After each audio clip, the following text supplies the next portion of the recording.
বিএনপির মাথাটা বেশি খারাপ। মার্কিন যুক্তরাষ্ট্রের সাথে সম্পর্ক আমাদের অত্যন্ত চমৎকার। মার্কিন যুক্তরাষ্ট্রের সহকারী পররাষ্ট্রমন্ত্রী এসেছিলেন, তারা বাংলাদেশের সাথে সম্পর্ককে এগিয়ে নিয়ে যাওয়ার জন্যই এই সফরে এসেছিলেন এবং আমার সাথে যে দ্বিপাক্ষিক বৈঠক হয়েছে সেই বৈঠকে আমরা কিভাবে সম্পর্ককে এগিয়ে নিয়ে যাব সেটি নিয়েই তিনি কথা বলেছেন। যুক্তরাষ্ট্রের সাথে সম্পর্ক আমাদের অত্যন্ত চমৎকার, আমরা সম্পর্ককে এগিয়ে নিয়ে যাওয়ার লক্ষ্যেই কাজ করছি। এই জন্যই বিএনপির মাথাটা বেশি খারাপ। মনে আছে 28শে অক্টোবর গত বছর বাইডেনের ভুয়া উপদেষ্টাকে হাজির করেছিল।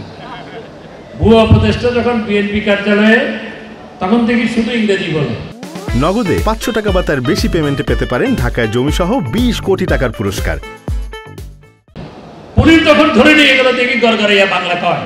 79-এ নির্বাচনের পর সংসদ যখন গঠন হলো, তখন মোমেন খান সংসদে খাদ্যমন্ত্রী হিসেবে বক্তব্য রেখেছিল এবং বক্তব্যে বলেছিল দরকার হলে দেশ বিক্রি করে দিবে।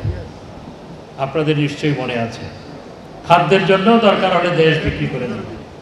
ওনারই সন্তান জনাব মঈন খান, আপনার প্রতি আমার শ্রদ্ধা এবং সম্মান পুরোটাই রেখে বলতে চাই, এখন আপনি রাজনীতিবিদের বাইরে জ্যোতিষীর মতো কথা বলা শুরু করেছেন।